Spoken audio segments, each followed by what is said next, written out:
Welcome back, comrades. I just want to welcome all my new subscribers and anyone who hasn't heard my videos, seen my videos before. Welcome. I'm an independent. I am a teabagger. I'm a 912er. I started realizing that there was something wrong with the United States of America probably 4 or 5 years ago, but then 3 years ago I really knew there was something wrong. And the reason why I started realizing that there was something wrong with it, because of trade deficits and outsourcing of jobs. I could never understand why anybody would want to do these things. I mean, if you outsource jobs and you do trade deals with other countries where you lose, I never understood why anybody would do something like that. I mean, you're on the losing end of a deal and you sign the deal. That's like me going out and doing a job and losing money on every job. Why would I want to do that if I wanted to stay in business? I wouldn't do that. No common sense person would want to do that if you wanted to sustain growth or you wanted to even sustain. You wouldn't do that. If you wanted to collapse, you would. And that's what I always thought. What is going on here? And then a little while ago, people who have heard me, who have watched my videos, have heard me talk about Cloward and Piven. Well, Cloward and Piven, I didn't really know who they were, and I've been searching for information and all this, and I understood what they were about, but I didn't know what they were doing. And but they're removing all of it off the internet. There's all the Cloward and Piven stuff that you have now out here is all regurgitated stuff from stuff that they had already taken off the web. Why don't they want you to see this stuff? Why are they removing this stuff from the internet? Why are they removing all the information that the people can get? Why? Because they don't want you to know it. They don't want you to know what's going on. Cloward and Piven. The Cloward and Piven strategy of orchestrated crisis. Do you understand that? Orchestrated crisis. First proposed in 1966 and named after Columbia University sociologist Richard Andrew Cloward and Francis Fox Piven, the Cloward-Piven strategy seeks to hasten the fall of capitalism by overloading the government bureaucracy with a flood of impossible, unsustainable demands, thus pushing society into crisis and economic collapse. That's what the Community Reinvestment Act is. That's what all of these trade policies are. That's what all of the outsourcing of jobs. Did you ever wonder why? Well, why does that make sense? You get rid of jobs. Oh, you're going to get cheaper goods from it. Yeah, but you're losing jobs. That's redistribution of wealth. That's removing money from the American people's pocket and giving it to another country. That's what it's doing. Or putting it in the pockets of the fat cats. Do you understand? It's a tactic. It's a communist tactic for class warfare. Because all you hear is, oh, these fat cats, he's making 500 times more than this guy is now. Yeah, of course he is. Because the government has allowed them to outsource all their jobs, cut their taxes, and remove the trickle down from the people. It's part of this Cloward and Piven strategy. Who in their right mind would do a trade deal where you lose? You lose. But our government does them every day. Where the American people and the United States of America loses.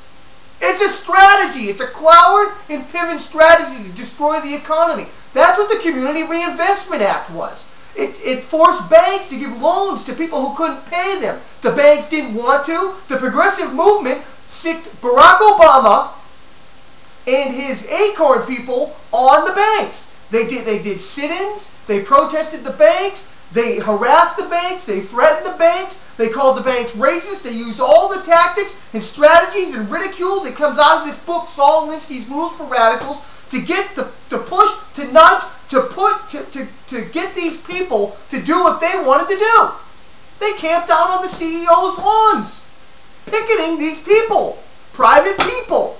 The bankers went back to the negotiating table with the progressives, Barney Frank, Chris Dodd, and all of these left-wing communists, and said, if we're going to do this, You need to lift the Glass-Steagall Act because we can't be responsible. We can't lose all this money when these people go into foreclosure, which they will.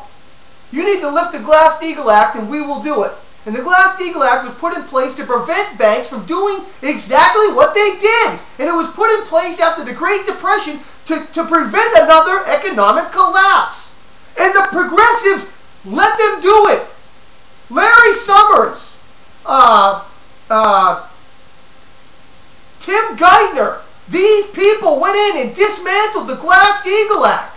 And then they watched as the economy collapsed. The bankers, woohoo! Those people got off with all the money.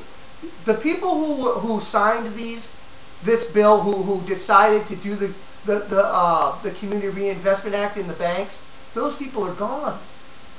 Those people got their money and left. The people who were running the banks when it collapsed were not the same people who got into this. It was all a short-term thing for the banks. They don't care. It's to create a reformation. It's to create class warfare.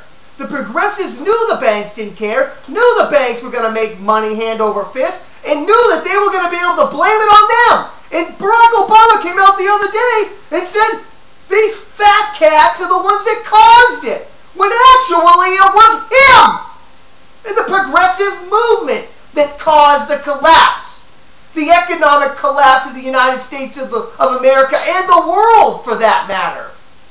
The progressive movement. Okay? I mean, come on, it's time to wake up. These people are doing this on purpose for their change. Inspired by the August 1965 riots in the Black District of Watts in Los Angeles, Cloward and Piven published an article titled "Weight of the Poor: A Strategy to End Poverty." In the May 22, 1966 issue of The Nation. Following its publication, The Nation sold an unprecedented 30,000 reprints.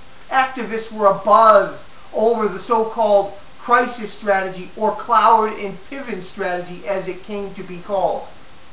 The activists were all abuzz, all these 60s radicals and Weather Underground bombers and terrorists, homegrown terrorists, Saul Alinsky, communist agitators. These are them. These are them. These are the people who are running this country right now. Can you understand that for a second?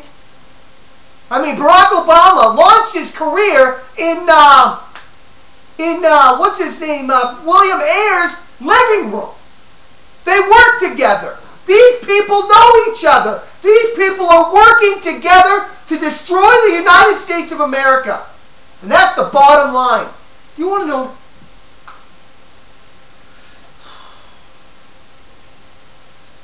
When Benjamin Franklin walked out from signing the Declaration of Independence, he was asked by a woman. The woman said, "What have you given us?" And he said, "A republic. If you can keep it, this is the end of the republic of the United States of America, this administration." It's time we all woke up to that fact.